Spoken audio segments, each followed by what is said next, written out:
La seconde vague de la Covid-19 au Gabon n'est pas sans conséquences sur le plan économique. Dans une interview, le ministre de l'économie a évoqué des échanges entre le Gabon et le Fonds monétaire international. Nous en parlons dans cette édition.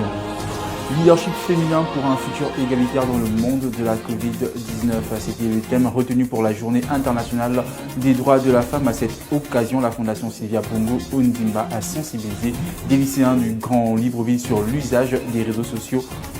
Et puis hier, lancement des opérations de désinfection des marchés. Voici pour vous l'essentiel de l'actualité en cette mi-journée, mesdames et messieurs. Bonjour, vous regardez le 13h45 sur Média 241. Oui, nous sommes en discussion avec le FMI en vue de conclure un nouveau programme, a déclaré Nicole Janine Roboti Mbu, ministre de l'économie, au cours d'une interview parue ce 9 mars 2021 dans les colonnes de l'Union. Ce programme devrait permettre d'amortir le choc de la crise de la Covid-19. Selon elle, un nouveau programme devrait permettre d'atteindre les objectifs du PAT. Le PAT, ou plan d'accélération de la transformation, vise aussi bien la transformation économique que sociale du Gabon par une accélération des moteurs de la croissance. Selon le ministre, l'activité économique de 2021 devrait être supérieure aux réalisations de 2020. C'est d'ailleurs ce que prévoit la loi des finances 2021. C'est pourquoi nous anticipons un niveau supérieur des ressources afin de s'adapter aux contraintes que nous impose l'environnement né de la Covid-19, a confié Nicole Janine Roboti Mbu.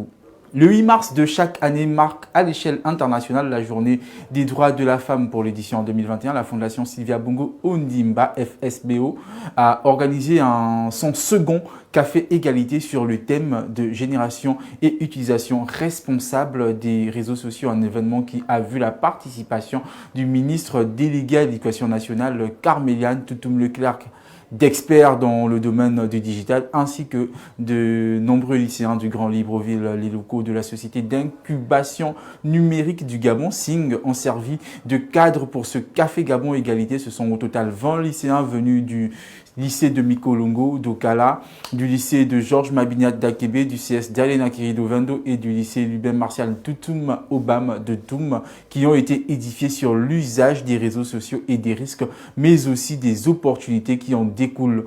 Afin de toucher un plus large public, les autres apprenants restés dans leurs établissements ont pu, grâce à une retransmission en direct, assister à l'événement et profiter eux aussi de cette tribune qui leur a été offerte.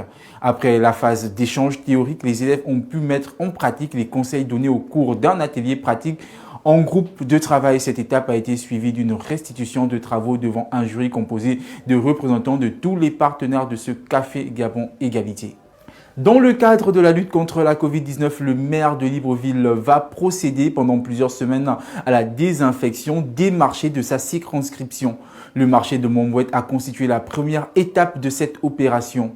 Nous avons commencé par le marché de Montbouet et nous le faisons le jour de la fermeture. Nous allons poursuivre cette opération dans les différents autres marchés, a indiqué le maire de Libreville et Jeuneba le 8 mars 2021. Aussi, le patron de l'hôtel de ville a profité de cette occasion pour sensibiliser les opérateurs économiques et les usagers sur la nécessité de respecter les mesures barrières mises en place par le gouvernement. Voilà, c'est tout pour cette édition. Merci de nous avoir suivis. Toutes ces informations sont disponibles sur notre site internet www.media241.com. Je vous dis à très bientôt. D'ici là, portez-vous bien.